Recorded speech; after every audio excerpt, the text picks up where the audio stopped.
On the Brooklyn Bridge tonight, voices strong, knowledge tight. Thorough black talk in the air, changing minds, changing flair.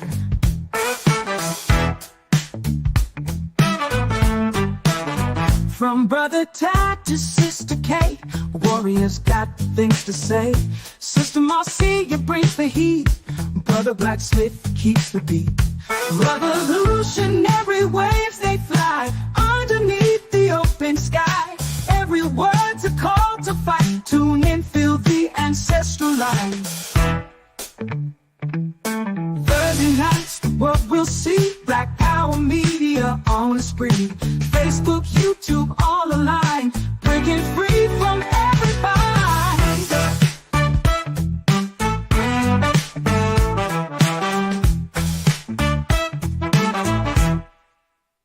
Social talk and politics, every voice breaks through the matrix. Commentary raw and true, for the many, not the few. Revolutionary waves they fly underneath the open sky. Every word's a call to fight. Tune in, feel the ancestral light.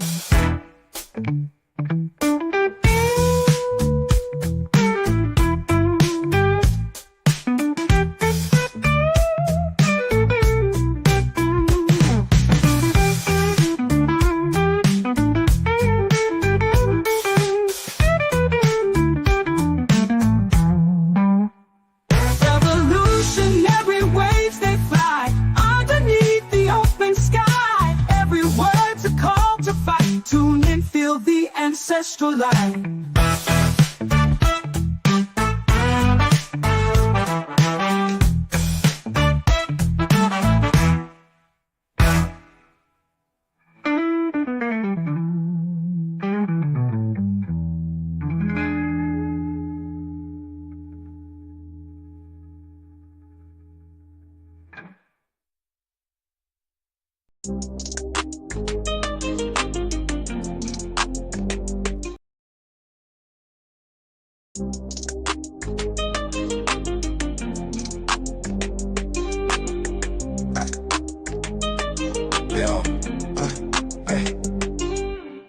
Stay strong on the bridge tonight. We've got dreams and we got fight. Voices loud in the city's light. Change is coming into sight. History told by scars and pain. Echoes deep in every name. Legal truths we must reclaim. Through the storm and through the rain. Thorough black talk review. With Brother Tad, Sister K, Sister Marcia, Brother Blacksmith. Cut the check or no vote, yeah. Justice calls from open skies. Tears that fall, ain't no disguise. Marching forward, no surprise. Strength and hearts you can't downsize. Every voice a sweet refrain. In this fight we share the strain. Through the joy and through the pain, bound together like a chain. Thorough black talk review. With Brother Tad, Sister K, Sister Marcia, Brother Blacksmith. Cut the check or no vote, yeah.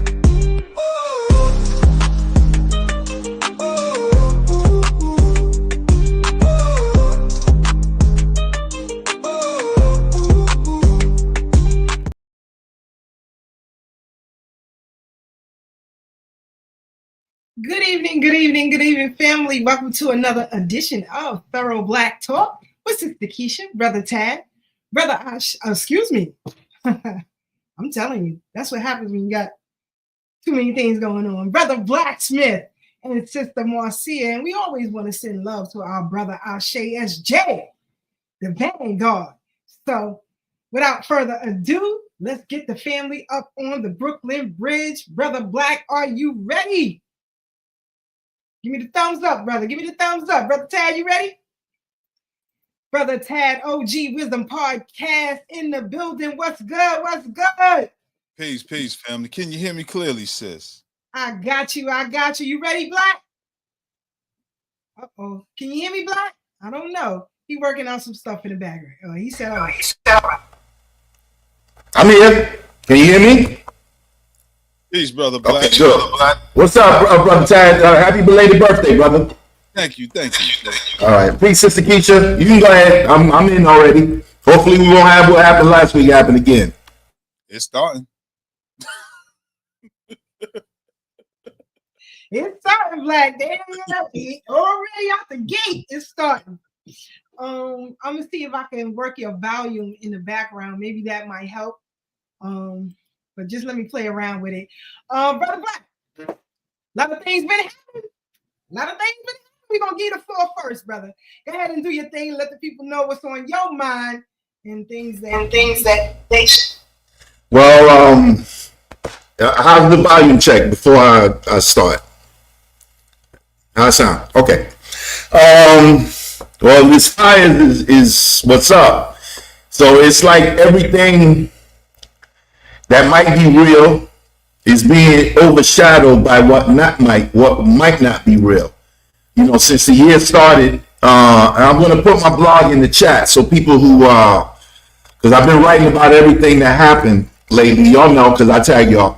And it's like one thing happened, and the next thing you know is another big thing happening. And we forgot about, you know, the burnt woman in on the subway, the killed, or so they say, unalived executive from the insurance company, and on and on and on. I mean, it started in early December, and every 2 or 3 days now, we got like a crazy situation coming down. We can see that the world is really changing with the incoming president-elect trying to buy Greenland. He wants to resecure the Panama Canal.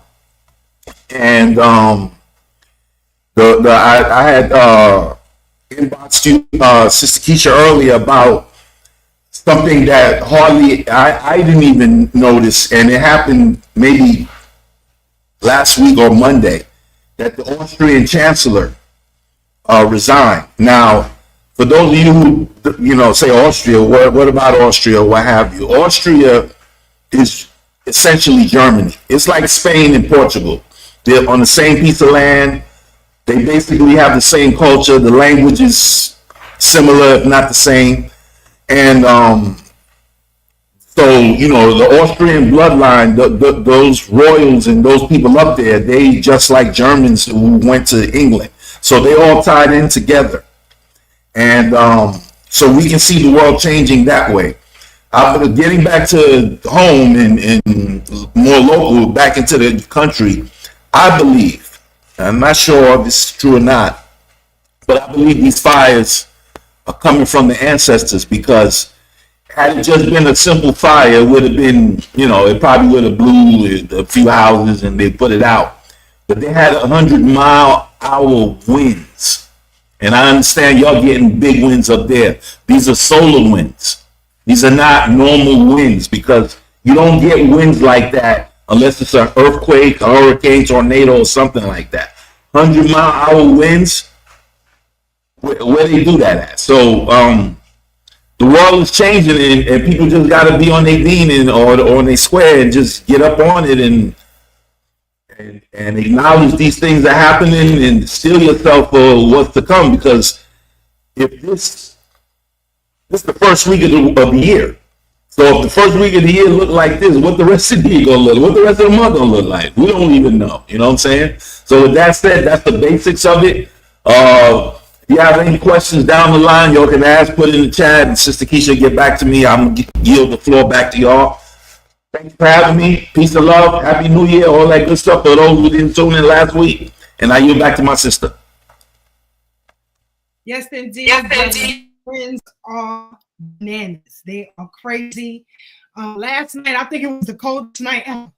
Like last night was just freezing. But yeah, I mean, I hope it is an ancestral wind, because it's catching, the rich and famous, by the headwind. So I love it.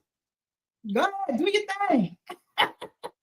If those are ancestral winds, go ahead and do your thing.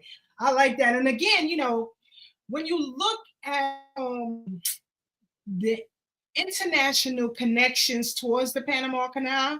You have to look at Australia, Austria, all of those of the European alliance that feed off of that, and now are, supporting President-elect Donald Trump to try to gain control and access, if you will, to that. But we'll see how it plays out. I mean, other nations are saying they ain't having it. They not having it. We'll see what happens. But also, Brother Black, something that you mentioned, we did touch on it a little bit. I'm trying not to give a lot of these stories too much leeway, because it often leads to family members settling and things of that nature, and we right back at square one. So yes, these things are happening. Young lady was unalived on a subway train, set on fire. Another man following week pushed on the tracks. Another man had to shank up some migrants who tried to rob him. He's 79. He handled them accordingly. But it's getting like that. It's getting like that. So yeah, K Rush 409, it is definitely revealing. Let's give some shout outs real quick and we'll jump right back in. Shout out to Brother Magnetic Pete Tyson, North Kakalaki in the building, y'all. Love it. Sister Joyce Scott, what's good? Sister Amanette too in the Midwest crew. Always in here heavy. K Rush 409, Philly in the building by way of Far Rock. Let's get it. Uncle Jess in the building. That's North Kakalaki in here heavy. All right. By way of Brownsville, y'all better stop playing. Sister Donna, Brother Kerwood, what's good? Kerwin, what's good? Alabama, always on the check-in. And of course, our sister from another, Mr. Farnessa. I'm gonna leave you alone. That's Sister Anunnaki. Get it right. I tried to leave it alone, sis. I tried to leave it alone, Farnessa. That's your boy. You see what I'm saying? But definitely pay attention to what is happening, family. Everything that is going on around you. So as I said, beginning of the new year, we are going to engage in political talk to get us on the right path for the delineation of our people from the Democrat and Republican parties. We are working very tirelessly, at least I am. I have been reaching out to some sisters across the country.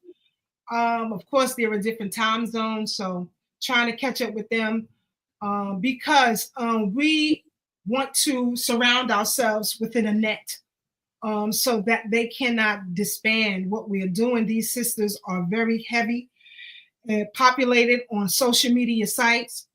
And I'd like to thank Dr. Randy Short for those connections. So again, I will be calling quite a few of them this weekend. Sister Pat, I have not forgotten you. I have to reach out to Sister Tam, Sister Waukesha Shields. So I still have to, but I'm just trying to reach those across the country who are in different time zones to make those things happen as I wait for Brother Ray to give me a date for the BK William Mackey History Club, and we will have our first major meeting that day. So stay in tune with Thorough Black Talk, family, and we'll definitely get all of that information to you because we are moving. Your sister is working heavy behind the scenes. I think I need an assistant or something. I don't know. I might have to hire a young person because it's a lot. But anyway, we're going to discuss some political history. We're going to give you some Black historical facts as well. And I want to give a shout out. First of all, let me give my regulars, BK William Mackey History Club, always on the check-in, Dr. Filet, and New Day Liberation Radio, always in here heavy. We got Doggy Diamond TV Mars in the building. Shout out to Doggy Diamond.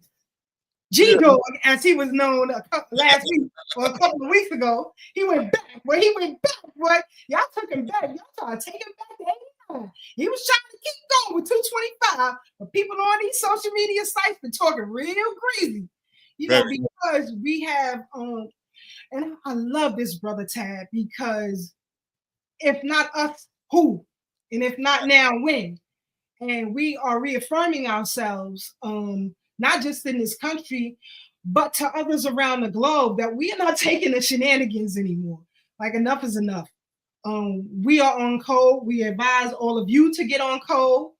And if you watch Doggy Diamonds TV, and I'm going to pull up the clip and put it in the chat so y'all can check it out at your conveniences. As a matter of fact, Ted, I should have texted Doggy earlier today. I might need to play a couple of clips. I don't want my channel messed up because he say no. But I got all right. Just text him and let him know we may play some clips from that episode, because I think it would be easier for me to show your family side. Right. Because last week I had problems trying to pull up your Facebook for some reason. So I may have to use that avenue. I'm not saying I will, but I may have to use that avenue. One of the things that I have been encouraging all of you to do is to research your own family history. And something that Brother Tad said on Doggy Diamonds TV, and I started laughing, but it was 100. We have a habit of calling our ancestors who you don't even know, but don't even call out your own. You know what I mean? And we have to change that paradigm, because it's our direct ancestors that are going to save us. I'm telling you right now, our direct ancestors are going to be the one who save us. And if you have no connection with them, then you find yourself out of pocket, then you know why. But we're going to discuss all of that. I have some videos. He says sure. Say that again, Ted. Doggy says sure. Okay, bet. So we got permission. Don't talk now. You don't stop me tonight. We got permission. So I liked how they discussed their family lineage. This is something that I discussed with my own cousins and aunts, and some of them are in the chat. Shout out to big OG cousin Wayne in the building, K Rush 409 in the building, my Uncle Jesse in the building, Aunt Marie in the building, because I plan on showing some videos tonight. So even with them, because they are in the video, except for K Rush 409, I text them and let them know that I was going to show this video, right? That's my family. I don't care if I get in trouble with y'all. I do care when I get in trouble with them. Yeah, right. Because you can't handle them like you can handle other people. Right. You see what I'm saying? I can't go lump them up. So I'm saying, I don't want my grandmother energy to come down on me, with some foolishness. So today I had the pleasure of talking to one of our oldest cousins in the family. Big Joanne, I believe, is in her 80s. And she too bestowed upon me some information, because now I'm beginning to research, now that I'm done with my mother's side of the family, both maternal and paternal sides. I am now working on my father's maternal lineage, right? Some I have, a great deal I have, but there is more information that I am seeking. So who better to give you that information than the elders in your family? And I feel bad that a lot of people don't have that rapport. One thing I also noticed, Brother Tad, is that how we interact with our families here, others do not. Right. I've noticed we are very unique in the way that we interact with our family. The meaning of family for us. I know people throughout the diaspora who don't talk to siblings, parents, aunts, uncles, cousins, whatever, for whatever reason. It's a myriad of reasons. But I find it very peculiar that they are outcasts, if you will, from their entire families. Yes. That's crazy to me because you know you got all kinds. You got the crazy uncle, you got the drunk uncle, you got the money uncle. You know what I'm saying? The stealing uncle, Right. funny uncle, the cool uncle. The fifth dimension, uncle. Yeah, that's you, Uncle Anunnaki. Uh-oh. The fifth dimension. I said that for Tad, Sister Keisha, not for you. All right. So let me get into it because your mic is driving me crazy. So let's get into it, Brother Tasso. You know, one of the things that I like to share with our family is a lot of historical points and facts because sometimes we have this nasty habit, Brother Tad, of studying one event, one person, in one moment in time. And when you do that, you cut yourself off from a true understanding of what happened during a particular time period. So everybody, Sister Marcia, you ready to rock? She says, yes, Sister Marcia in the building. Africans on the rise. What's good? What's good? What's good? Peace, family. How's everyone doing on this Thorough Black Thursday?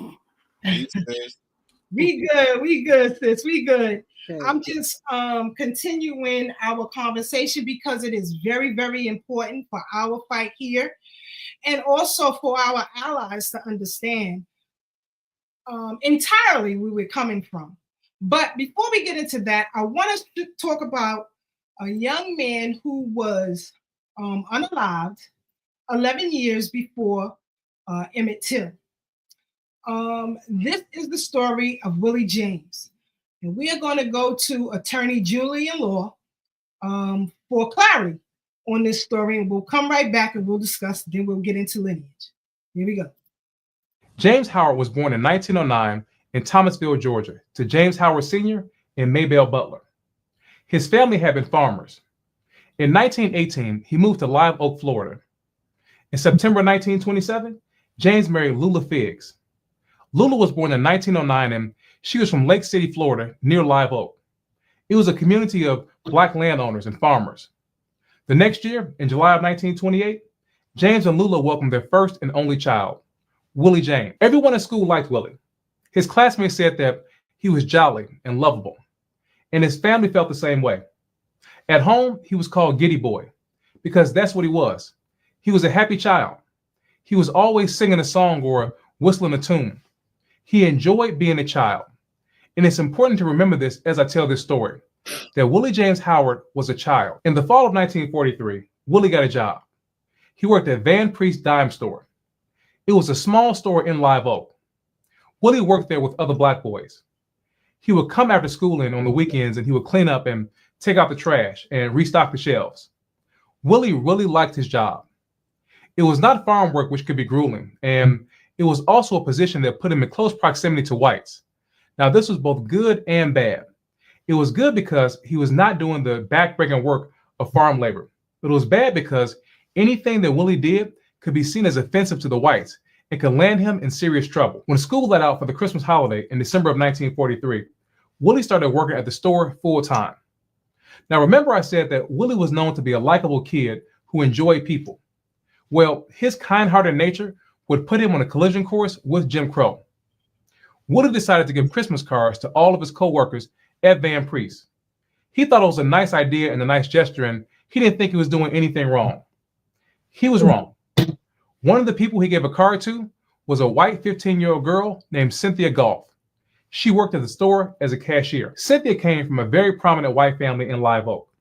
Her father, Alexander Phil Goff, had been a member of the Florida House of Representatives, and he later served as a postmaster for the Live Oak Post Office. He was also a member of the Masonic Lodge. Her mother, Mary Goff, ran the family's boarding house. This was a well-to-do white family, and they saw what Willie did as not just an attack on their little girl, but also an attack on their family. And this had to be dealt with Jim Crow justice. After Willie handed out the Christmas cards, Cynthia became upset. When Willie found out that he had upset Cynthia, he tried to calm the situation, but this only made it worse. On the morning of January 2nd, 1944, Goff, McCullers, and Scott went to the home of Edward McPherson, who was the principal of Willie's school. They asked him to give them directions to Willie's home. He told them how to get there. That morning, Willie was still off from school for the holiday break. He was at work at Van Priest's dime store when someone told him that the white men were looking for him. Willie quickly ran home as fast as he could and told his mother that these 3 white men were trying to get him to take his life. Before Lula could do anything, a car pulled up in front of the Howard's home. Out came Goff, McCullers, and Scott, and they did not come to talk. Their plan was more brutal and more sinister. Phil Goff approached the Howard's home. Lula met him outside. Goff asked her where James was. Lula told him James was at work. Goff then asked her where Willie was, and they needed to talk to him. That's when Willie came outside. Goff quickly yanked Willie off the porch and towards him. Lula tried to protect her son and pulled him back towards her and the house. That's when Goff reached into his pants and pulled out a weapon and pointed it at her. She was staring down the barrel of his weapon. She had a choice to make. Fight, and maybe both she and Willie die right there, or allow them to take Willie and maybe she can get help. She stopped fighting the men, and she released Willie and let him slip from her grasp and into theirs. The white man quickly pushed Willie into their car and drove off. That day, James was to assist his boss, R.L. Howe, with the inventory. Later in the morning, when he was working, Phil Goff came to James' job and went to talk to his boss. Goff said that he needed James to come with him on business. James' boss let him go with Goff. When James got to Goff's car, he saw his son Willie sitting in the back seat with McCullers, who was holding a weapon.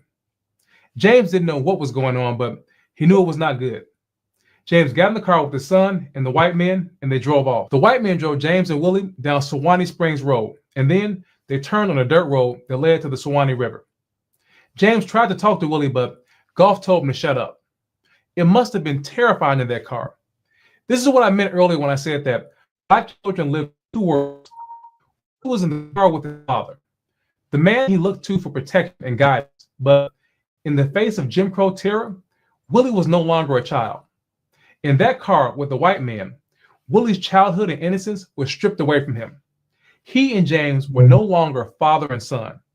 There were 2 black men. Once at the river, Goff stopped the car and he ordered Willie and James out.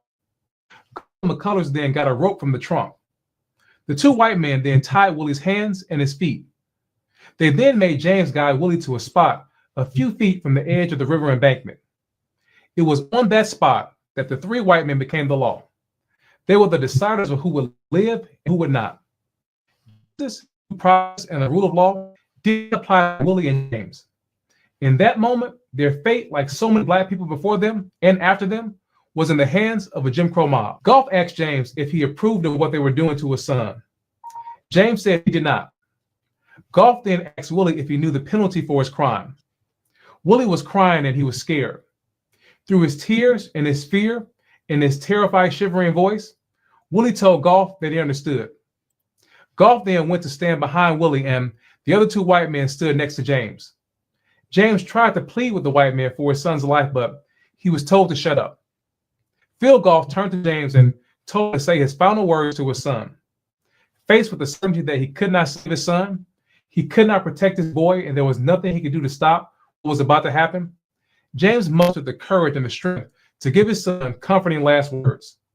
He said, "Willie, I cannot do anything for you now. I'm glad I belong to a church, and I pray for you." And that was it. Those were the last words that James Howard spoke to his son. Willie asked his father to take his wallet. After the father and son spoke their last words to each other, Phil Goff looked at Willie and asked him how he liked to die. He said, "You can either jump into the river or take what was in his weapon." Willie chose the river. Willie backed off the edge of the bank and fell into the water below. As he did this, James watched as his son slipped into the deep. The men wouldn't let James go into the water to try to save Willie. After it was over, the 3 white men made James get back in the car. They threatened him with their weapon and said that if he said anything that was different from what they said, then he would be next, and it would be their pleasure to give him the same fate as Willie. The men then took James back to work. Lula was waiting for James when he returned with white men. She was hoping he had good news about their son, but he had the opposite. She pressed James for answers about what happened and where Willie was. James stayed silent. He was afraid to tell her what happened. Finally, he said to her, "Willie is not coming home," but he could not muster the strength to tell her what happened. James drove Lula home and then he went back to work. It wasn't until several days later that James finally told Lula what happened at the river. When James arrived back at work that same day, he was met by Live Oak Police Chief William Hunter and a man named Wiley Bird, a local man who was a former police officer and was no friend to Black people. They told James to come with them. The men then took James to the courthouse where they were met by Sheriff Tom Henry and Phil Goff, Seldon McCullers, and Reginald Scott. The three white men told the sheriff what they claimed happened at the river. They said that they did not harm Willie and their only purpose was to have Willie's father, James, punish his son for writing that note to Cynthia. The white men said that they helped James punish Willie by tying his hands and his legs to keep Willie from running off. They said that when James began to punish Willie, Willie became upset and he was irate. They said Willie did not want to be punished or humiliated like that and said that he would rather die than to be beaten by his father or the white men. The white men said that Willie then moved away from them and went close to the edge of the riverbank. They said James did not try to stop Willie and Willie then jumped into the river. After the white men made their statements, James Howard was forced to sign the affidavit as well, acknowledging that this is exactly what happened and it was the correct version of events. 5 days after Willie was lynched on January 7th, James and Lula packed up their things and sold their home and moved to Orlando. This is what life was like for Black people. Injustice everywhere. You could not escape it. Best intentions and kind hearts did not matter to Jim Crow. All that mattered was your race. If you were Black and made one mistake, it meant a death sentence for you. It didn't matter if you meant well. Your race canceled everything, including your life. I want to know your thoughts on this story. Had you ever heard of Willie James Howard, and how did it make you feel learning all that he and his family went through? Leave me a comment down below and let me know your thoughts.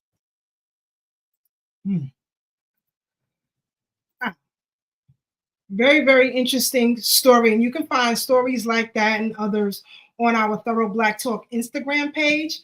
But prior to that, have you guys ever heard of Willie James before? In the chat, let me know what it is. Have you ever heard about the story of Willie James, who was unalived in 1944, which was 11 years before Emmett Till? The reason why I played that story for you guys is because our history is not in a vacuum. Our history is not in a vacuum.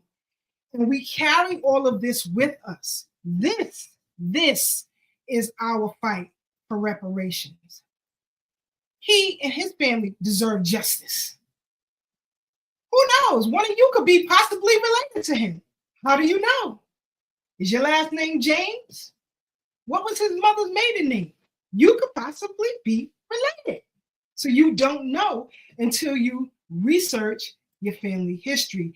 Sister Brooke, shout out to Sister Brooke, always on to check in. Yeah. And Sister Farnessa said, both said they never heard of the story of Willie James. Sister Marcia, your thoughts on this piece on the unaliving of Willie James at the age of 15? It's so sad that this continues, right? This hasn't ended. Our children are taken from us and we witness it, you know, even from the time of them capturing us into bondage. You know, our ancestors witnessed their children, witnessed the separation from their children, witnessed their children being taken from them forcibly, either through chattling away or through unaliving. And this is disgusting. And we must cut this tide. We have this soul tie with these Caucasians, Urugus, whatever we want to call them. We have a soul tie that needs to be broken with them. There is no reason for us to be bonded to them. We need to be able to separate and think clearly about where we want to be in the next 100 years. Mm-hmm. Brother Ty, your thoughts on the story of young Willie James? As a father, it's disheartening. I can't imagine being forced to watch my son be murdered. Rather delete it. Keep forgetting YouTube language. You know, but of course, this is one of many stories. You know, I always look at things as a father, as a protector. And I often tell people, the whole FBA thing has gained a lot of traction. And just a quick note: Fat Joe will not be hosting the BET Awards. But I think people Good. don't get why we fight so hard. It's not just a quote unquote to say FBA. It's not just a group on the internet or Twitter like people would think. There's a lot that comes with being a foundational Black American.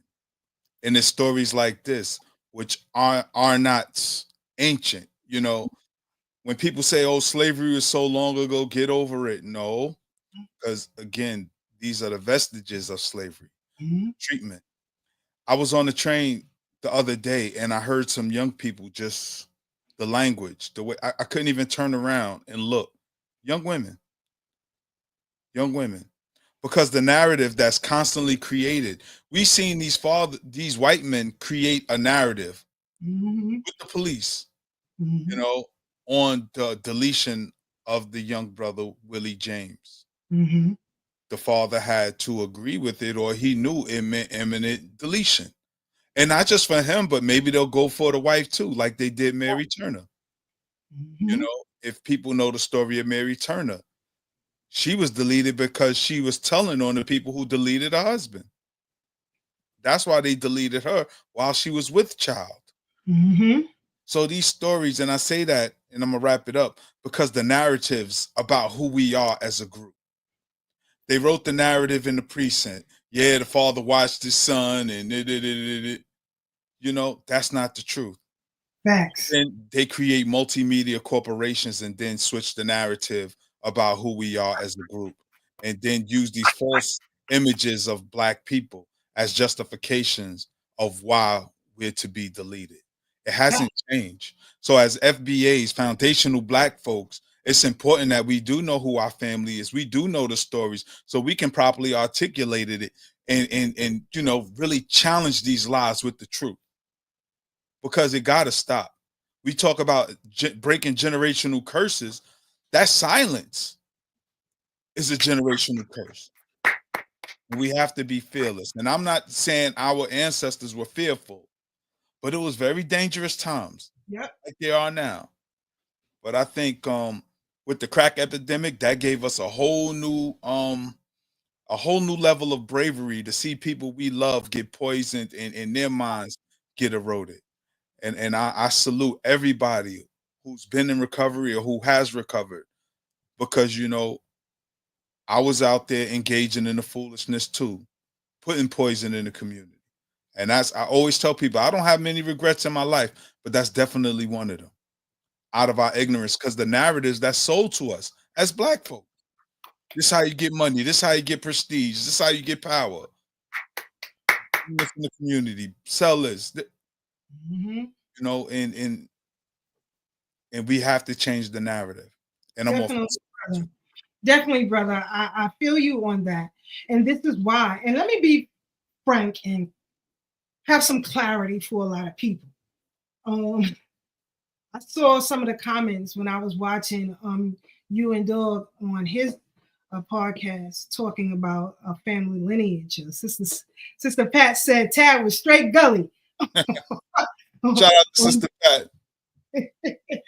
But just for clarification, if you have one or both of your parents who can tie their lineage to this nation, you are considered FBA. Yes. Okay. If you don't have any parents or grandparents who could tie their lineage to this soil, then you are not. However, you are our brother and sister in arms. And let's not forget that. We're just saying that in this day, in this time, as Brother Tad said, they changed the narrative so much. They have twisted and turned our story inside out. But we are stating claim that we will tell our story. Our story. You cannot do this anymore. And so either you're an ally or you're an adversary, and it's fine. But we see you for what you are. Let me see. Listen, y'all got to stop it. Anyway, I'll show y'all that story. Yes, Sister Brooke saying we very tired. Very tired. Yeah. I can tell y'all stories for days. And there's no hate over here. No. My Aunt Niecy, my father's youngest sister, married a Trinidadian. Gay? Knock it off. I've been married over 25 years to a Jamaican man. Knock it off. My mother married her husband, Panamanian. We got Puerto Ricans. We got all of that over here. So I know what you're talking about. We just don't hate the liars. Right. We don't like the liars. The people who are telling us that we not who we are. You know, that's why I'm glad Fat Joe is not hosting the BET Awards. And that's because we stuck together. We put fire to ass because it's spitting in the narrative that black folks don't stick together. When people talk about black women ain't this, black women ain't that, I always say, I'm sorry. But I hang with Sister Tam, Sister Keisha, Sister Marcia. I'm surrounded by good women. Sister Ebony, Dr. Covington. So many good women. I know there's 304s out there. I don't hang with them. You know what I'm saying? So that's not a representation. You're not with the city girls. The city girls. Say it again. You're not rocking with the city girls. Nah, most of them city girls live in the country, so I don't even figure that one out. It's crazy out here. But again, it's the narrative, you know, and we have to challenge the narrative every opportunity we get, you know, and I love the fact that we are now standing on business officially. Because when we are around other people outside of our communities, we don't cosplay. If I'm in Ghana, I know I'm not Ghanaian, even though those is my folks over there. I know I'm not from Ghana. So even though I got love and respect over there, I'm not going to act like that's my lineage, because it's not. And what goes on when they start talking tree and all that, I don't know what they talking about. When they talk their politics, I listen, but I ain't got a nickel in that court. I ain't gonna come over there and be like, what y'all need to do. Nah, I'm not gonna do that. Knock it off. When I'm with my Haitian brothers and sisters, I know I'm not from Haiti. And they should be proud where they're from. So with Busta Rhymes and Fat Joe, just be proud of who you are and be honest about it though. You seen the Pan-African brothers is giving us fever. I'm like, yo, my dude, I'm still Pan-African. But if you understand what Pan-African is, then you understand it's for all black people, not just people. We can't get off our square. We can't get off our square, and we cannot change our lineage. It is what it is. And I think that, Brother Taz, sorry to cut you, but I think that a lot of confusion is because we were so silent for so long, especially when you had the great ones who came before us, who we sat quiet with and sat on our hands and was quiet with it. They are no longer the vanguard, period. We are. And so the tide is turning for very good reason. And I saw some of the comments when people were saying, oh, y'all following Tariq Nasheed and all this other. They don't know Tariq Nasheed, and I don't either. Nope. What we do know is that he's standing on business as far as this is concerned. I knew Grandma Bernice. I knew my Grandma Bernice. And what's beautiful about this, Tad, is that, see, in movements prior, you always had a leader. And they always destroyed the leader, destroyed the plan, destroyed the mission. You can't do that this time around because there is no leader. We are our own leaders. We are our own vanguard, period. But I brought up that story for a very good reason. Sitting at my Aunt Pauline's house, shout out to Aunt Pauline. She is my father's oldest sibling.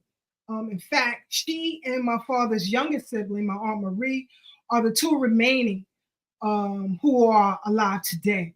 So anyway, we're over there at the house, and I had already had plans to go through Aunt Pauline's photo books, documents, and everything else. And they was bringing them out to me. Aunt Pauline brought them out to me. I took copies of everything. And then we began to have conversations. So, you know, like you didn't know about Willie James, one of my ancestors, unalived, by a member of the Purdue family. The chicken folks. Them niggas. Here we go. Now, Aunt Marie. Now, tell the story. Go. Hold on. This is Aunt Marie right here. That's talking. That's my Aunt Marie. That's my father's youngest sibling. Hey, Aunt Marie. And this is Aunt Pauline, my father's oldest sibling. Okay? So I asked Aunt Pauline, Peasy, and them to bring out the books because I wanted to document everything. So then Aunt Marie started to tell a story about this ancestor, her cousin, my grandmother's first cousin. So let's hear this and we'll come right back. He was drinking and they was on the side of the road. Thomas and this man here, Jesse Jackson, and our cousin Thomas, they was standing on the side of the road, and that Purdue boy, because they was always known for wilding out and drinking, and they was like privileged white boys do. Right. You know how they do. And he was driving. Now I'm gonna pause that for a second. In the corner right here is my OG cousin Wayne right here, real one in these streets. They go way back. All right, so he's gonna tell a part of a story as well as far as our indigenous side is concerned. Hold on, we'll come right back. A tractor trailer, and they was on the side of the road. And he hit them. Thomas died. Our cousin Thomas died. He was young too. He was a young man. And Jesse, he crippled Jesse. Jesse almost died. They had to pay him a lot of money. Pause. You see Aunt Pauline taking out them documents for me? Okay? Stop playing. Wow, the Purdue family. Yeah, and my Uncle Sandy, you hear me talk about my Uncle Sandy, my Nana's brother. That's his son.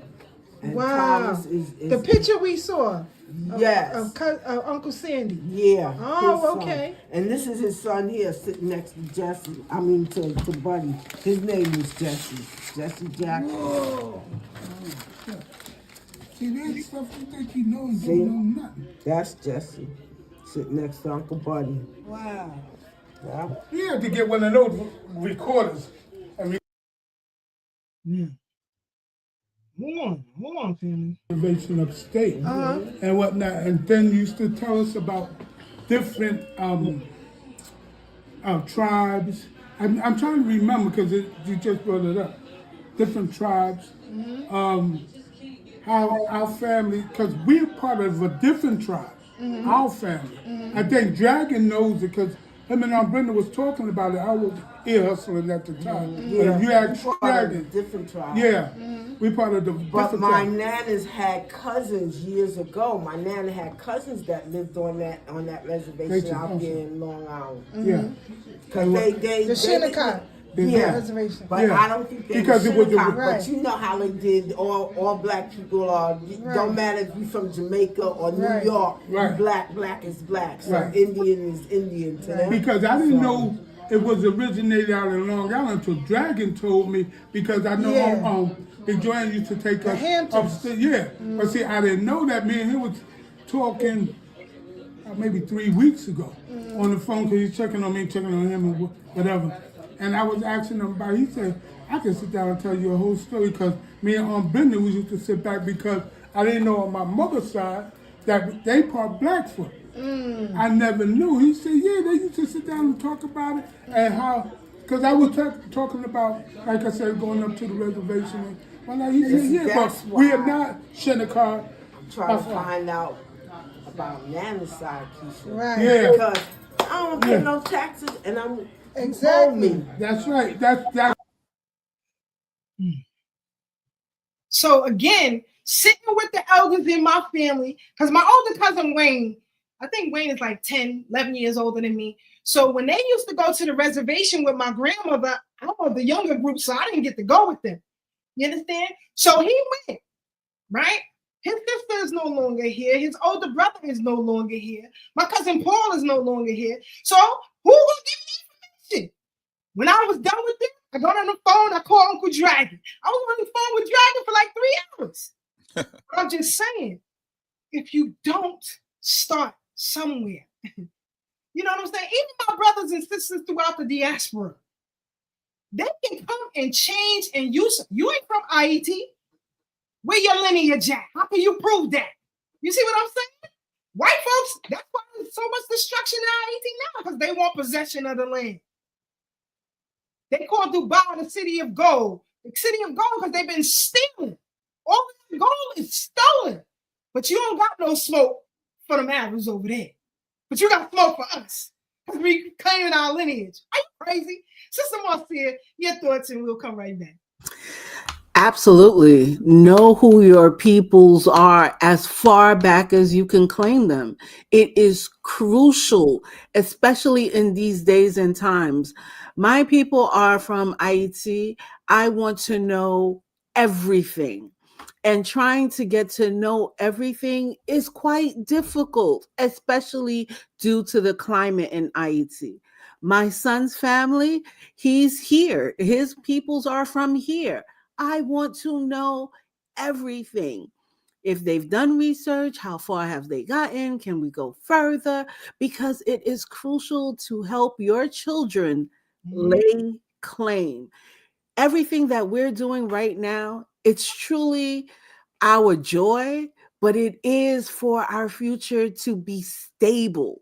We are trying to stabilize our race of people. And if you are race first, then you want to do this job as well. It is crucial because they are working really hard to take us out. They may only be 7% of the population, but they're out to look for this one first. This is the group, us Black folks is the group that they're trying to eliminate first.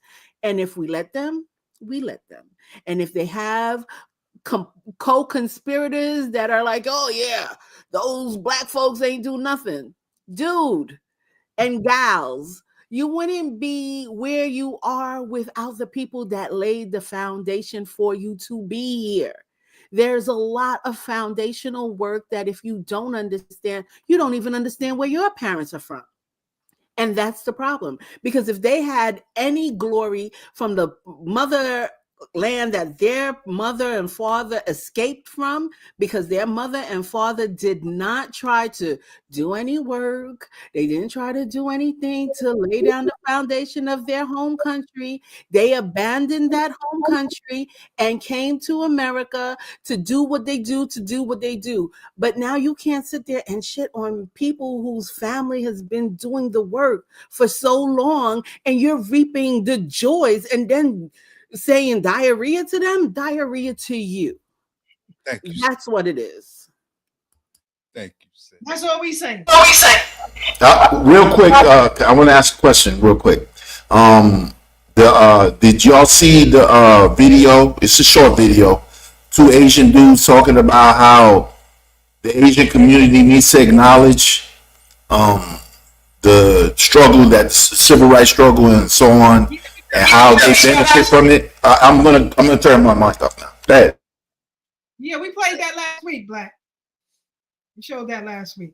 But again, because this reparations conversation is growing, because we are staking claim on our lineage. Now you see, everybody want to throw their foot in the middle. Put your foot in the middle. Ready? Right. Right. Eeny, meeny, miny, mo. Here we go. I'm in the middle too.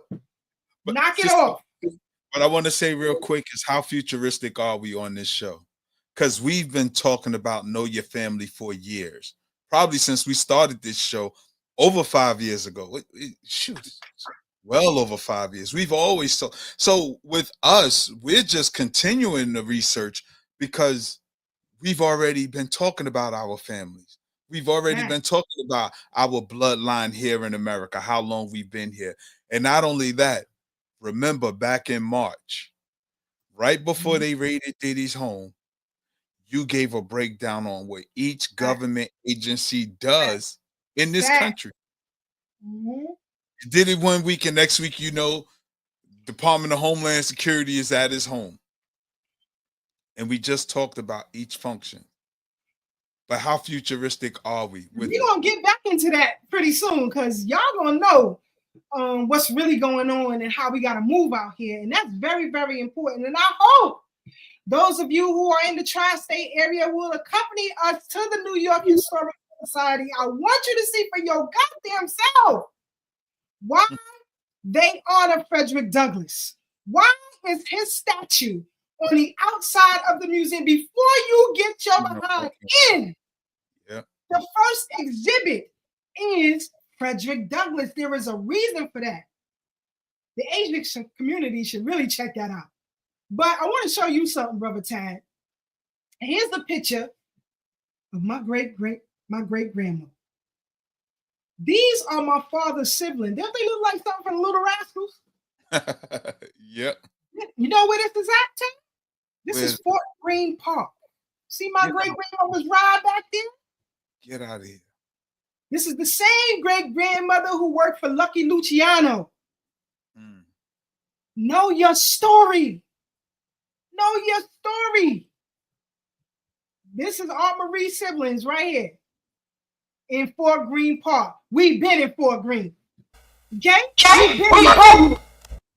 Just like when Tad was saying, you know, they've been in the South. Yeah. My grandmother owned three, my great-grandmother, we used to call her Mama Granny. She owned 3 stores on Putnam between Cambridge and Grand Avenue. My grandfather told me, because that was his mother-in-law, said she had a 5 and dime store, a beauty supply store, and some other business. But I only remember my father's store where Clean Right used to be on the corner of Putnam and Cambridge.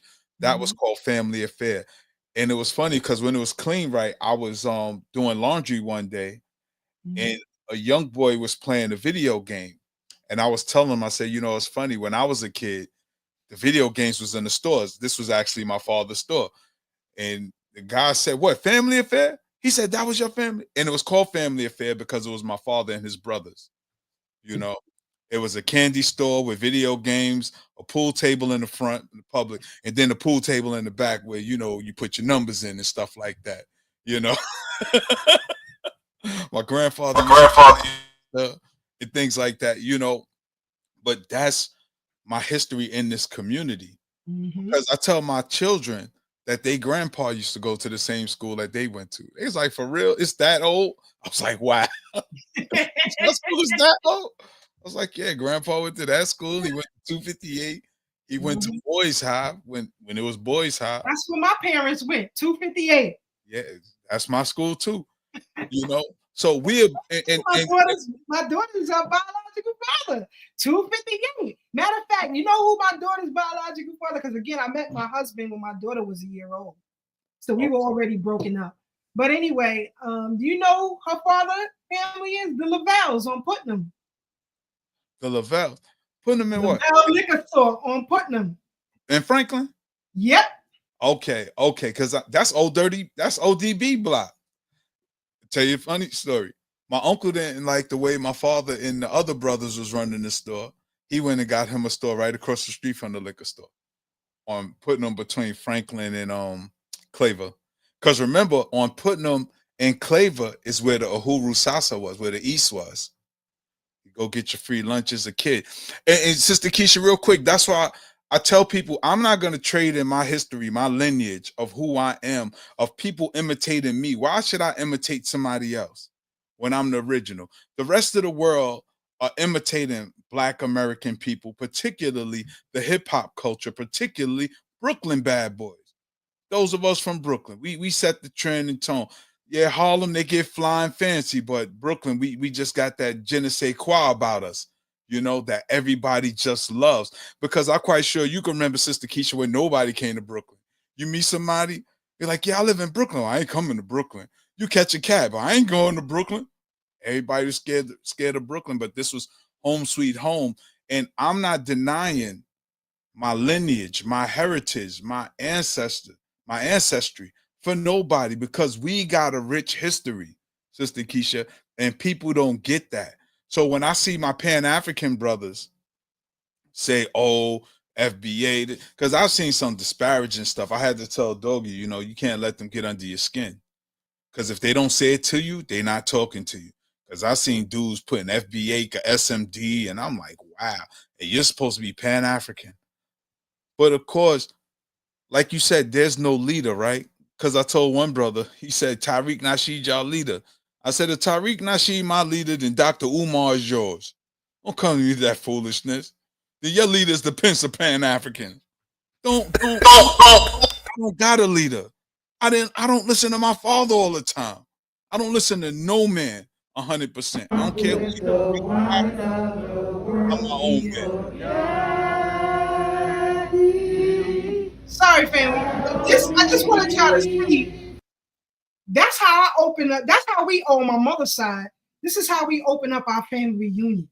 First is the drums. You bring in the ancestors with the drums.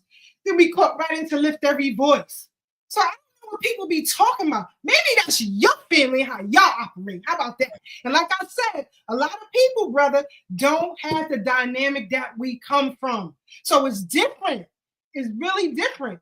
Because hey, we're gonna pull up matter of fact, this is Brother Tad's grandmother's great-grandfather. Am I right? Yes. All right. See, I was listening. I paid attention, got dirty. Sam here. So when you Mr. Lavinia, Miss Lavinia Hill. Go ahead. Let's play this clip and we'll come right back and discuss, because I want y'all to hone in on how it's important to learn your goddamn lineage. Because when it comes through, and it's gonna come through, a lot of y'all ain't getting jacked. I'm telling you that now. Because stipulations is in place. Trust me. But let me play the clip and we'll come right back. Here we go.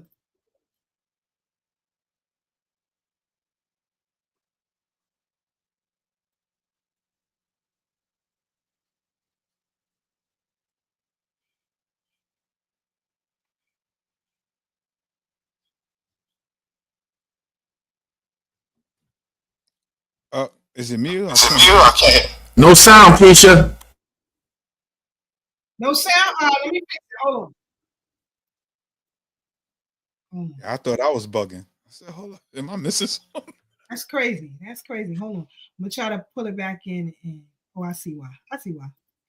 Here we go. Minor glitch, but let me bring it back a little bit. Hold on. Here we go. Started not understanding, yo, why y'all got such a problem with me? Why y'all got such a problem with me? And then again, when I showed y'all, because y'all didn't have because think about this, right? They have a problem. And I said there's plenty of shows. They had a problem. They have a problem with Black American, but they don't have a problem with African American. And what, besides DNA and besides what you think, what takes us back to Africa? Because I can't go that far back. You get what I'm saying? I can't go that far back. Need to connect. Yeah, exactly. Need to connect. And that's the funny part about it.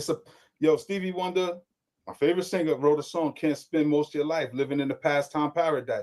Everybody keep living in the past. You're not dealing with what it is right now and how to move forward. And that's the problem. And people are stuck and they want you to be stuck with them. People keep talking about back in the days. That's the same shit the old heads be saying on the block. Back in my time. Well, we not back in those times. And you got to deal with reality. And the problem is everybody want to live in this fantasy world because it's safer for them. Because people keep talking about they going to put hands on this one, hands on that one. When I see a cracker, when I see a homo, everybody say what they going to do. And it's more than enough ops outside to do something about it. You feel so strong about the people you hate. It's more than enough of them outside to do something. But see, I'm from where you really got to get touched in these streets. I'm from where we really tussle and tangle. A lot of y'all dudes grew up in the consciousness. Some of y'all are new to the consciousness because you social misfits. All we saying is tap in with yourself, man. Tap in with your family. Get honest with yourself. Because all this fake pseudo, you blacker than me, you super African, that's corny. That's corny. All you doing is running from yourself. I want to show them something, Tad. Like let's show them something. This is the person who's here. This is our aunt, which is my grandmother's sister. Rest in peace, Aunt Hazel. We called her Aunt Hazel. I never even knew her name was Helena till like a few years ago on Facebook. She always was Aunt Hazel to us. As you can see, me and her share the same last name, which would be my grandmother's surname before marriage. So this is my great-grandfather. So this is my grandmother's great grandfather, Grandpa Sam. His name was Sam Hill. He married to Grandpa Lou. This would be Grandpa Lou right here. Grandma Lou. Yeah, Grandma Lou. Grandma Lou is her great grandmother. This is Aunt Virgie, Aunt Annabelle, and my mother's sisters, Grandma Lou's granddaughters. Look what does it say right here. I know a lot of people like Freeman and Freedman. You know what I'm saying? A lot of people like that. I don't know who this is. This is my great grandmother's sister. This is my great grandmother's sister. Our great grandmother, yes. This is my cousin Jadana grandfather. Shout out to my cousin Jenna. She worked for Video Music Box for years. But we could talk the hip hop part too. This is Jimmy. My Aunt Hazel's brother is Jadana's grandfather, Raymond. My brother has 5, little Raymond, and this is his children. This is our lineage. These are the people we going back to. This is okay, because I'm like, I don't see a Latino or Caribbean person. Yeah, this is, I don't know what uncle this is, but he's stationed in Korea. You gotta love it. You gotta love it. And the beauty part, I know I got a couple of family members in the chat, so I'm gonna tell you now. The world is small. The world is small, and you never know who knows who. You never know which families are intermarried into one another as well. So you have to look at that paradigm. Now, you know, I got with Tad in the movement. With Tad in the movement. And Tad know members of both sides of my family. My cousin Thomas on my father's side. My dude. He know my cousin Sean. That's Tashima's brother. Sean is Tashima's brother. Really? Yes, that's her brother. Wow. Now, the next time you talk to Sean, ask Sean, have I always been about this life? Well, I know. You got to listen.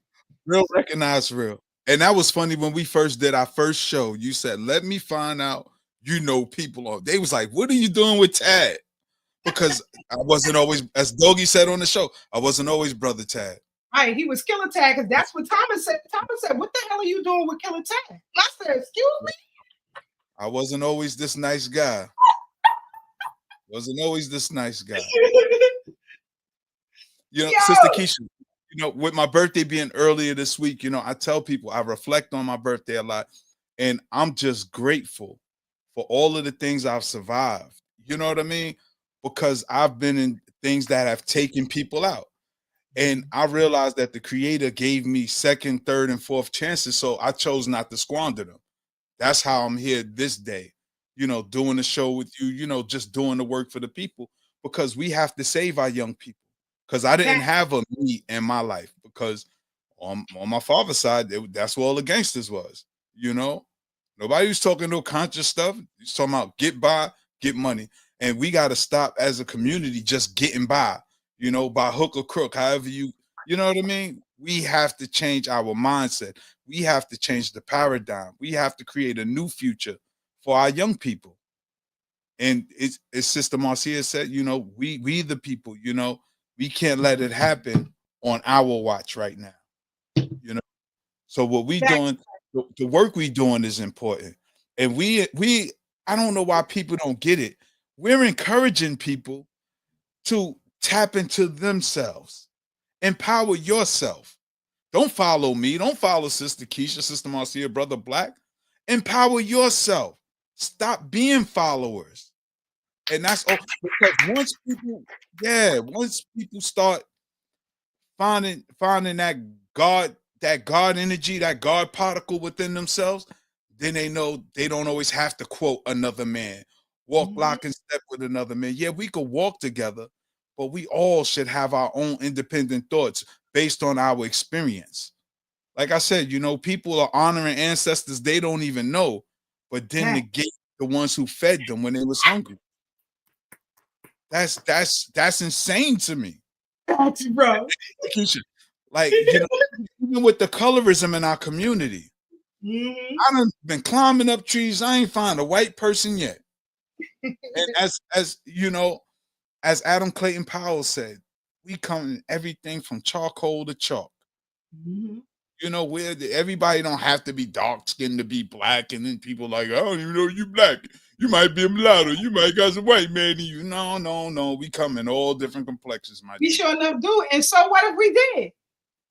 And so Right. what if we did? I traced my family got Germans.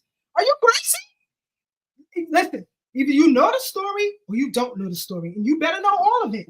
Because you can't change all that. of it is how you come to be. Talk All of it is how you come to be. Stop playing. So I want our brothers and sisters to, if you go follow something, follow our lead and research your lineage. Sit down with the elders in your family. Go on trips. Go to the cemeteries. Everybody who passed in your family, start with those obituaries. Yep. My oldest cousin, she still texting me stuff. She texted me some more relatives that I need to get in contact with for this information, that information. But I'm loving it. Now, Russ, K. Russ 409, Wayne, Aunt Marie, wait till you see the chat this weekend, because I'm about to take a trip, because BJ done gave me the 411. So I'm about to take a trip, and I'm going to send y'all some photographs. I had been looking to find my great-grandmother where she's buried. And I couldn't. Got it now. And let me tell you something, how divine our ancestors are. When I went to visit my mother's grandmother, great-grandmother, in Evergreen Cemetery, right here in Brooklyn, right? Bushwick Avenue, ain't it? Yep.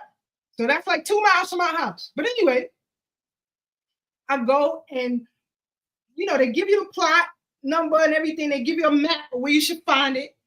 But me and my husband, we kept circling the Bedford section, kept circling. And I'm like, what is wrong with you? Like, to my husband, like, he set the time, but we couldn't get out of that space. I took a trip with my SWAT sisters to DC, and there were some crows that were following me. No matter where I went, didn't matter the day, crows pulled up next to me. And we were going through various museums on a bus, which passed the Native American Museum.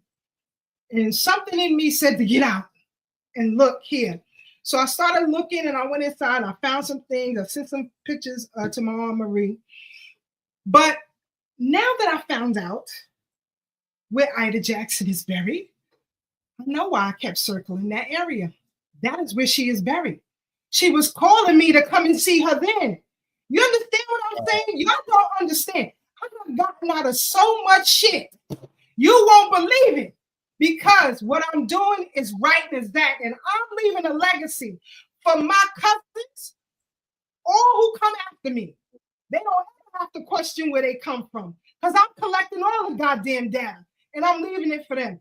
My grandson loved to do a whole lot of things. Go to the zoo. He loved museums, riding bikes, all of that. You know what his favorite thing is to do? If he do something bad, all you got to do is say, you can't go to the family cookout. He would die. You hear me? That's his favorite thing to do, be with his family. My daughter was the same way when she was a kid. You act up in school, you can't go to the cookout. See what I'm saying? That's because we have something that's great. And we want you all to have something great. Even if you have bad relationships with your family members, does not mean you cannot learn your family history and lineage. Start traditions where you are. Right? We start a family game night. I saw that foolishness. But I'm just saying, they like it. It gets everybody together, so what, so be it. Now, my cousin Tashima hosted Thanksgiving this year. And, her mother, my Aunt Evie, has had some recent health challenges.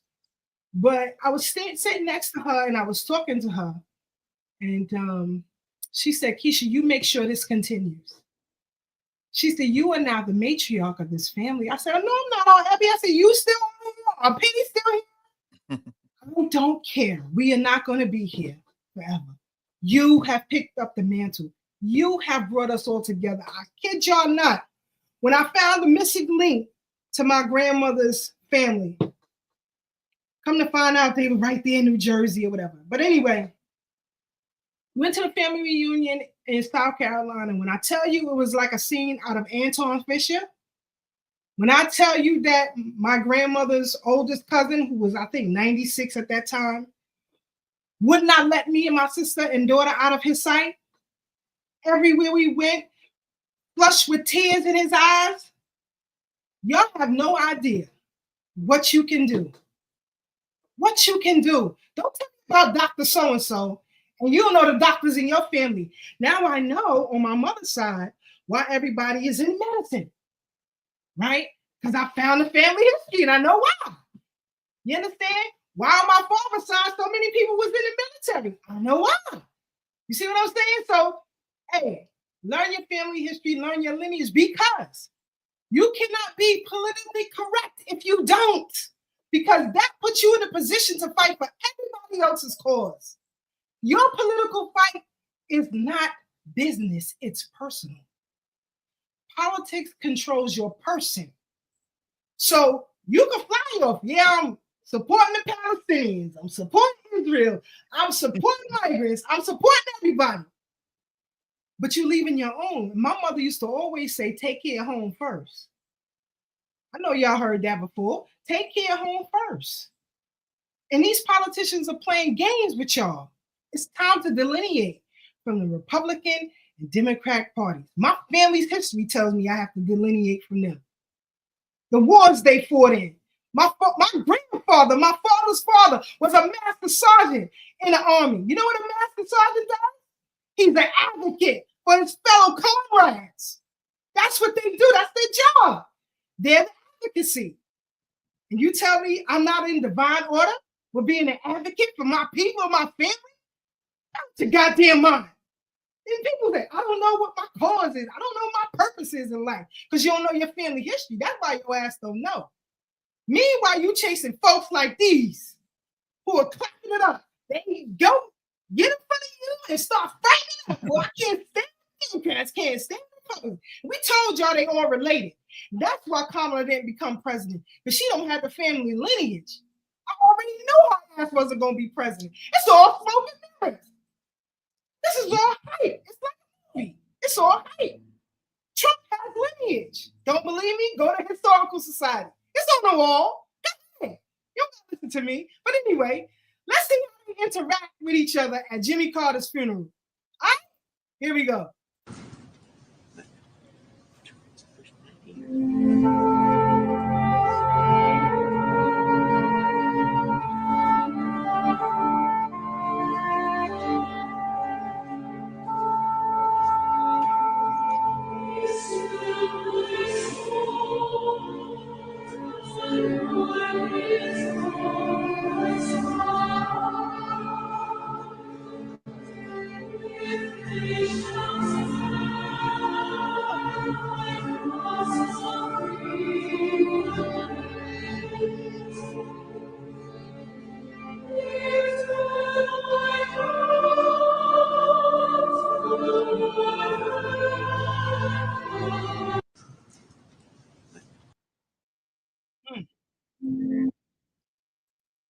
So again, all buddies, y'all out here ready to kill each other. If you don't vote for Kamala, you're an idiot. I would like to play a game of 3-card Monty with you voters, because I can get some money off y'all if y'all that dumb. So, and I don't mean it disrespectfully, because you've been trained to be dumb. You've been trained to be dumb. You don't know the history of these parties, but you engage in it. If you don't take nothing from me, take this. Anything you are involved in, I don't care what it is. If you work out every day, it don't matter. Whatever it is you involved in, you should know the history of it.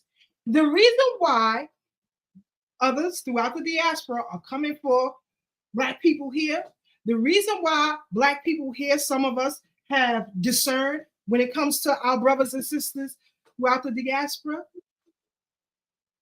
is because you've been trained that way. You've been trained that way. You have to change your paradigm. How I treat you is how I want you to treat me. I learned that from my mama. Dr. Clark ain't teach me that. Dr. Ben ain't teach me that. Shout out to Dr. Munderson. He did a dedication to Dr. Clark and Dr. Ben at BK Mackey last night. But I don't need nobody to tell me that. I don't need Shahrazad Ali or anybody else to tell me how to treat Black men when I have a mother and I had aunts, and I had grandmothers to show me how to do that. I don't need Umar Johnson to tell me what I should expect in Black manhood when I learned that from my uncles and my male cousins. I'm about this life because of them. Because with me comes them. So if you mess with me, you messing with them. And if I call them, they not coming to talk. It's not gonna be no talking. It's not gonna be no horns either. Your mama gonna be wearing that black dress. That's how they get down. So if you don't want that kind of smoke, keep my name out your mouth with craziness. I'm not with the foolishness. And Sister Aruba says my name is good in these YouTube streets. Y'all better chill. Y'all better chill. Every bit of work that the four of us have done in our community is because it's within us to be that way. The ancestors in our lineages, the four of us, did it before. Some of us know, some of us don't. But you got to research that. You got to find out where you are. Don't tell me that you're ready to vote Democrat or Republican or working party. Jill Stein gonna give you reparations. Are you dumb? Are you retarded? You still putting your lot in these folks? Do you not listen to Brother Black when he tell you it's a smoke screen? You smoke crack? Get off it. Listen. Sound like Joe Clark just now. Smoke crack, don't you? Go jump. He told him, I don't jump. So yes, you do. For real. So again, family, I want you to push this narrative that we are delineating ourselves from the Democrat and Republican Party. And it's not just enough, family, to not vote. You have to remove yourselves from those roles because you know why? Each party, no matter the candidate, monies that are raised, the government matches. Their money decreases. We playing with their money for real. If you just stay home and you still tied to the Democratic Party, they still get money off your black. They still get money off your ancestors. Ain't nobody getting money off my family. Nobody. And every family member I encounter, I encourage them. Do not participate. Re-register as a non-party affiliate, independent. Non-party affiliate, independent. Could you imagine what that would look like to the status quo if every black person in this nation did just that? They have to concede. Please read the charters. Please read them. They have to concede. We don't have to ask for reparation. We can take it. Just like them other people do. The migrants get money because they have declared themselves refugees. You have to take care of me. They declared it. Yep. When that thing went bad in Louisiana, Hurricane Katrina, black people was getting mad because on news media, they were saying they refer to us as refugees. Yeah, take that title. I'll take it. Seeking refuge. I'm coming with everything. Get it to me. See what I'm saying? But they know you're sensitive about wording. You don't understand the history. You don't understand the topic that comes from that particular paradigm in that space and time. Please, it's a lot in what I just said. Please delineate yourselves. Get out of the Democratic Party, get out of the Republican Party, re-register as non-party affiliate independents. I'm begging you. Because you want to hear this narrative. Because these sisters that I've been reaching out to, and they got huge platforms. They listen. You want to hear this narrative. Where to go to change it. You heard it here first. Go ahead, Tad. No, I was saying, and tell them where they can go to change it. Vote.org. That's it. They don't have to leave the house. You don't got to leave the house. You don't got to get on the stoop. You ain't got to waste no shoe leather. You ain't got to march nowhere. You ain't even got to give up no money. All I'm asking you is to go to vote.org and change your affiliation. That's what I'm saying. I don't want to waste your Saturdays. You ain't got to find a babysitter. Nothing. Simple. Now, if you can't do that, you ain't really ready for no goddamn fight or your own political party. Because this is the first step to get you off the plantation. Get you off today. Don't let another day go by and you still tied to either of these parties. Not independents, but non-party affiliate independent. Let's start taking their money. Let's start to build our power. Let's build our own political pact so we can form our own political party and rightfully take what is ours. No more studies, no more committees, none of that BS. So, and I'm coming with my family. So I can stand in front of anybody. I can lobby in Washington just on my family story alone.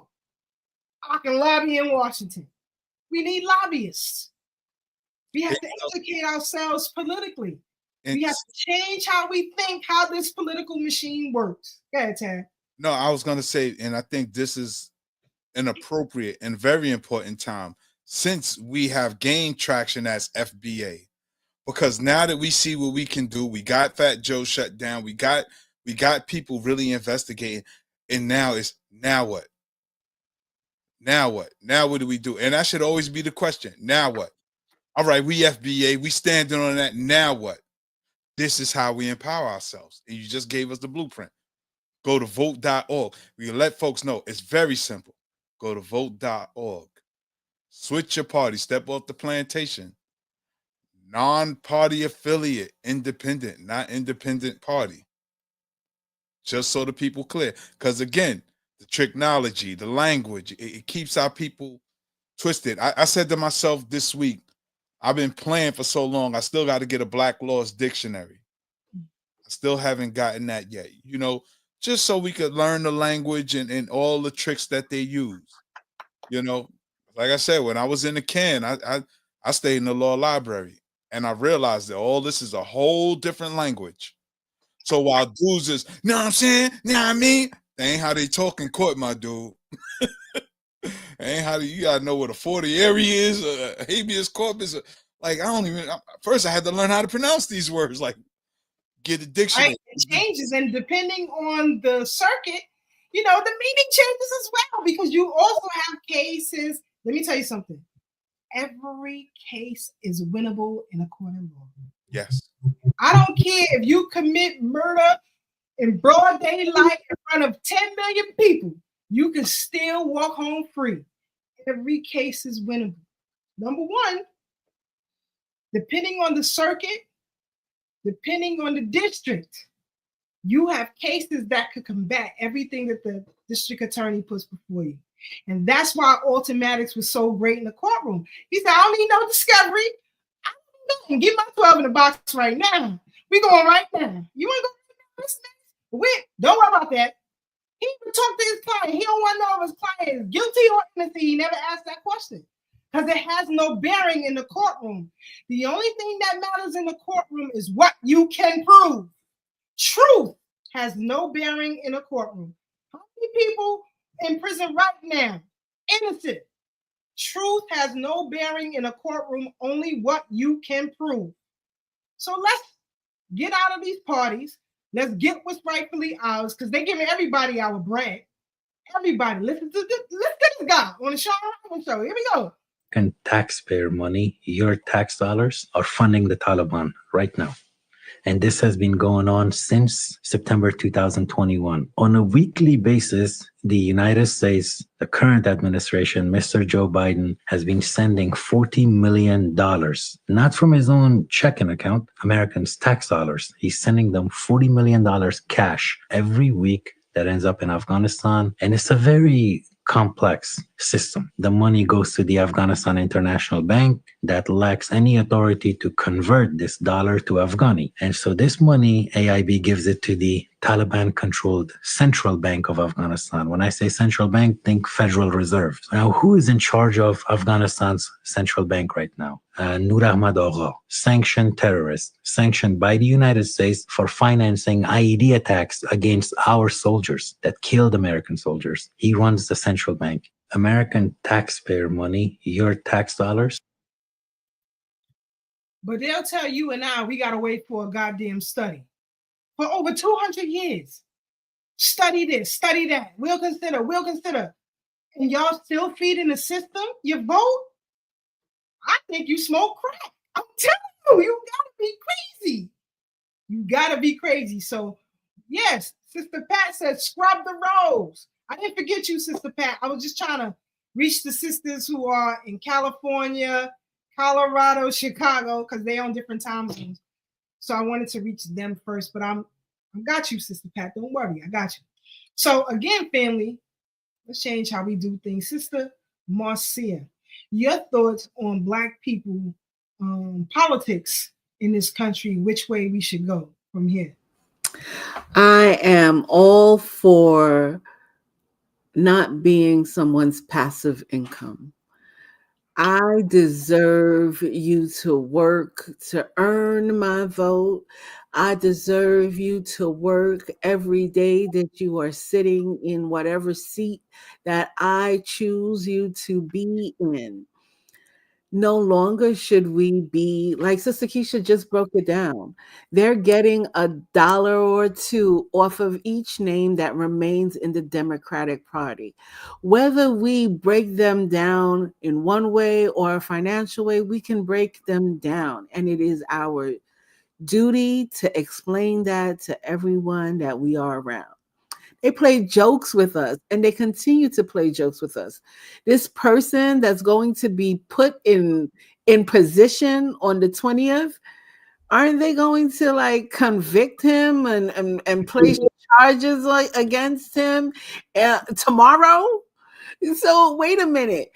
We can't, our brothers and sisters, mothers, fathers, uncles couldn't get a job because they had a record. But now this guy who's gone through the system is now being charged on the 10th, and it's okay by everybody. Nobody's doing anything. It's all good. That's just to show us how corrupt the system is. And it is our duty to say, blank you, and it's time for me to make you earn my vote, because we're allowing it at this point. Our generations, our parents, our grandparents, they didn't know what they didn't know. It's okay. It's okay. We don't blame them. But right now we take a stand, and we take the stand for all the future generations. There's going to be millennials or betas or alphas that are going to start voting. These are the minds we have to seed with the right information, because they are our future, and we have to continually think about our future and stop being selfish individuals and thinking about ourselves. There's a time to be selfish, and there is a time to think of our future. Let's get it. Delineate. That's what I'm talking about. Brother Leonard said, that's right. You mess with me, you mess with him. You mess with all of us. So don't start with me. Leave me alone. I'm just giving you the truth, whether you like it or not, because something has to change. We cannot leave another generation here with no tools, no future, and keep telling them the same rhetoric and wonder why our youth tired of our foolishness. You know what I mean? Enough. So we changing it. Oh yes, it's a corporation. Listen, I think it was the 12th president. No, he wasn't 12. Calvin Coolidge. Y'all look up the number. I'm a little off right now. But Calvin Coolidge, I know it is him who said it. The business of America is business. And y'all better understand that. The business of America is business. What is your business within this business? Are you, just an employee taking what they give you, or are you going to take what's rightfully yours? Because again, when we talk about lineage, when I say Fidel Castro, what do you guys think of? Cuba. Spanish, Latino, Hispanic. Marcia, she said, I don't know. Nah, I was gonna say revolutionary. I say Jewish. Let's go to the videotape. Okay. Fidel Castro is pure Iranian ancient bloodline, and he's directly descended from Pope Paul III. is from the papal nobility family. He's from the Dukes of Castro. Alejandro Farnese, or Pope Paul III, worked for a Borgia, who was the Pope. When that Pope died, he made Alessandro Farnese a cardinal at 24, and then he made him Pope as his successor. I took photographs of paintings of Alessandro Farnese when he was young, and then when he was Pope, and then when he was a very old man as a Pope. And then I took paintings of his sons and their coats of arms. And then I found a painting of Fidel Castro in black, like a Spanish hat, and a black robe with just a tiny white collar peeking through. And I said, "What's this?" Well, it's his portrait, which will have his coat of arms added to it after he dies. Mm-hmm. And then that will be put in some palace in Italy. Almost all the Farneses have a middle name or first name of Alexander, Alejandro, or Alessandro. So Castro's name is Fidel Alejandro Castro. Fidel Castro. There you have it. You know his bloodline. You can pretend all you want to. You can listen. It's important. And popes were doing something dirty too, though. But however, y'all better know what you're getting into. A lot of y'all champion a whole lot of things. You can't be afraid when you digging up that past. When you go in and finding some old ancestor, you have to be as brave as you are here in these streets. And if you're a punk in the streets, you're going to be a punk with your own knowledge. But best to believe, like Sister Keisha is saying, it guides her. It provides her the correct direction, and dig it up. It's fun digging. This sure enough is. K. Russ said, pass the cigar. I mean, hey, listen, all of this is very, very important. This is how we have to move in the future. We have to think about ourselves first. We have to take care of home first. So when you take care of home, listen, I remember in my college days, I went to James Madison Criminal College, New York. And it was the Black Student Union that put pressure on companies to divest from South Africa. I got pictures of myself in the middle of protest. You know what I'm saying? So it was Black student unions that shut these campuses down to stop tuition from going up. We used to take the teachers, the president, everybody held hostage. Nobody leaving.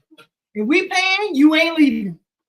And that's how it was. Once we locked the doors, nobody was in and nobody was out. Now, I remember David Dinkins was mayor at that particular time, and he told the police right there on across the street from Roosevelt Hospital was the main door. Now, they have an annex now, John Jay, but they didn't then. But anyway, he told them to rush the door. Man, we gave them cops some smoke. Come on, bring it. It was a brawl for real. But again, a black face in high place sent the police in there to do damage to us. And again, if you don't know, you say, well, that's a black man. He's a mayor. Look at all these black mayors we got. Adams, Brandon, the other Brandon in Baltimore. I mean, what's the name in Louisiana? I mean, all of y'all is disgusting. You got district attorneys, attorney generals, Wig. Tish James. You know, Wig. I swear I think she Chuck Schumer shy chick, but that's just me. That's just me. I just seen some things. Just tell me something else. But that's just me. That Wig. But anyway, family, more black places we put in high places under these political parties, excuse me, the worse our conditions get. The more black people you vote, especially Democrat, the worse our conditions get. Because black people, and I love this acronym that Maddox used to say, he said, black people suffer from help. He said, black people need help.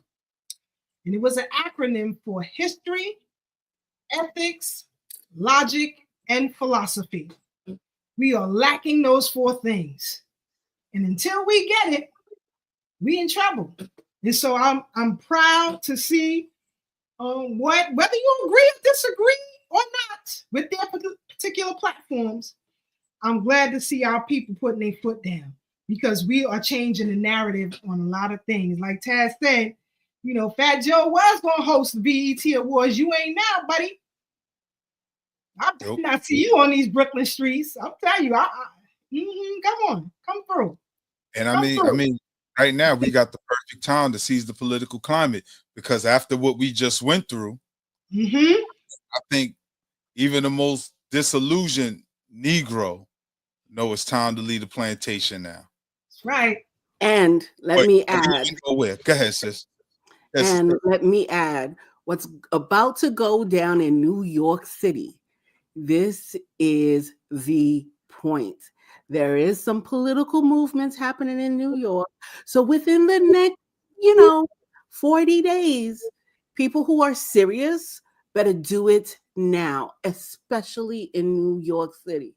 This is our time to really show people who the blood clot we are. In every goddamn language. You understand? We are who we are waiting for. We are our champions. Let's champion. Let's show these suckers what it's all about. You sound like show these suckers. I always forget that sucker. Mayor Woodruff in Birmingham, Mayor Chokeway in Jackson. I know your father doing flip, partner. You are talking on a lot of things. And Jackson was poised to be the new Atlanta. Yeah. That's the way Jackson was moving when his father was down here. You know what I mean? I know we had correspondence back and forth. He would come up to New York. Matter of fact, he represented Alden in this case. Y'all don't know. But Mayor Woodruff as well, Alabama, problem to take over Atlanta. Because let me tell you something. I don't mean no harm, but that's always been a crazy place. It's always been a crazy, strange place. What's that, Atlanta? Yeah. It's always been a strange place. And, I think there were so many ghosts that are permeating through there. I don't think Atlanta will be at peace until justice is truly done for the Atlanta child murders. I'm sorry. Atlanta will never have no peace. And that's why it's Zesty Heaven, because they don't want you to produce any more children there, because you haven't gained justice for the ones who were unalive down there. You didn't. And Soros and Bloomberg controls New York and the Democratic Party and Republican Party. Please read the book, Man Behind the Curtain, on George Soros. They got an audio book in case you don't want to read, because I know how people don't like to read, some of y'all. It's all right. It's an audio book. If you want the written book, you can reach out to Brother Ray Craig Smith, and he will show you how you can send him the money and he'll ship it to you or whatever. But get the book, Man Behind the Curtain, on George Soros. And you come back and you tell me if you still want to vote in this duopoly. Go ahead. But Brother Black is back on the bridge. Brother Black, we're going to cut out of here a little bit earlier tonight because I really have something I need to do. Brother Black, your final thoughts and comments, and let's get these folks up out of here. Just as you always say, keep your head on a swivel. We coming into some crazy times. We, all 4 of us here, and some that come on as guests at times, have been telling you this. 2025 is the year of completion. When you add the numbers, it's 2 + 2, that's 4. 4 + 5 is 9. We in a completion year. Y'all see the celestial. We've been talking about it for a long time now, long enough. You see the actual things that's happening on the earth. They're saying that some of these entities exist in the water in places that we could never get to. So, I mean, just keep, love and respect each other. And let's get to 2026. All right. Peace, love. See y'all at melaninstitute.blogspot.com, and we'll be here on the bridge next week. Peace, y'all.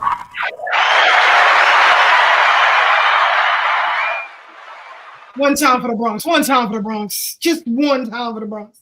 Bronx. For the Bronx. Sister Barbara, your final thoughts and comments. Thank you, brothers and sisters, for another fabulous time, another great history lesson. Again, dig, find out who your peoples are. My peoples aren't from here, but even there where my peoples are from, it's digging. I have to dig and locate some of the same oppressions, not even some, a lot, all of the same oppressions has happened in foreign countries. People had opportunities to escape. A lot of people didn't escape here in America. We came to America. We are supposed to support our brothers and sisters here because they thugged it out. Our parents did not. Our parents said, I get a chance to run away. So now that you're here, stand strong, be for your people, because we are one at the end of the day. So, Make Time Flourish or May Time Flourish. I also have a program coming up talking about the bloodlines of slavery. Sister Keisha will post it. Show up and just be happy to dig. Please.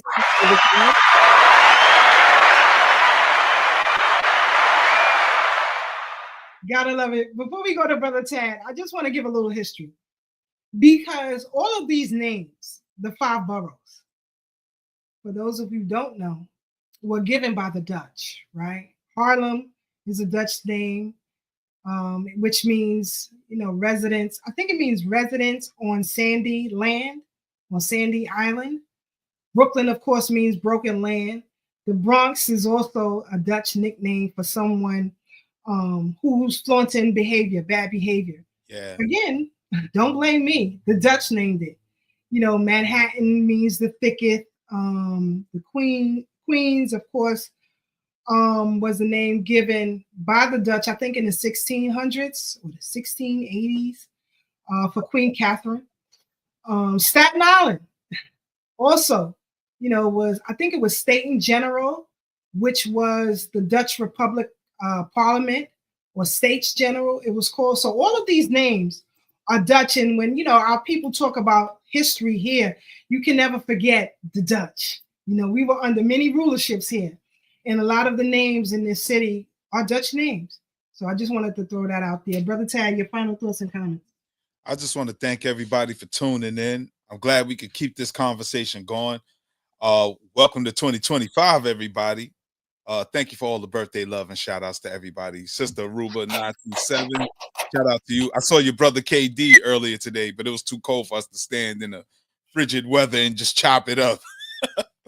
But yeah, hopefully people found value in what we put down tonight. We definitely encourage everybody.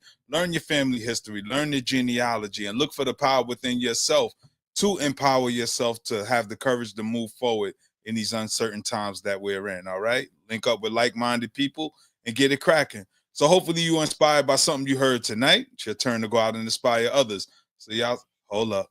Every Sunday, OG Wisdom Podcast with me and my brother C Gutter. And check out Doggy Diamonds. Me and him got a couple of episodes and we plan on doing more. So shout out to Doggy, shout out to Gutter. Me and Gutter every Sunday at 2 p.m. Me and Doggy any given time because he goes live just about every other day. But yeah, hopefully you inspired by something you heard. Go out and inspire others. Y'all stay up, stay blessed, stay true. And remember, no matter how hard things may seem right now, there's always better days ahead. Sister Keisha.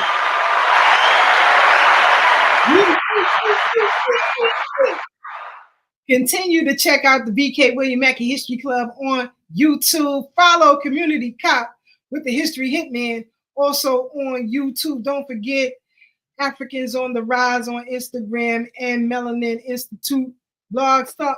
Please follow him on Facebook, please, because he's writing all the time.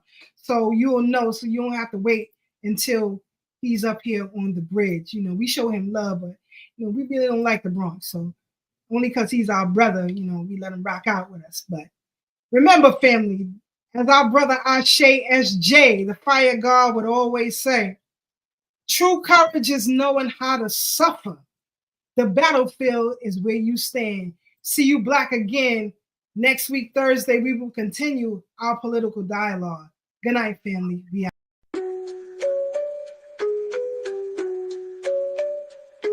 On the Brooklyn Bridge tonight, voices strong, knowledge tight. Thorough black talk in the air, changing minds, changing flair. From Brother Tad to Sister K, warriors got things to say. Sister Marcy brings the heat, Brother Blacksmith keeps the beat. Revolutionary waves, they fly underneath the open sky. Every word's a call to fight. Tune in, feel the ancestral light. Thursday nights the world will see Black Power Media on the spree. Facebook, YouTube all aligned, breaking free from every bind. Social talk and politics, every voice breaks through the matrix. Commentary raw and true, for the many, not the few. Revolutionary waves, they fly underneath the open sky. Every word's a call to fight. Tune in, feel the ancestral light.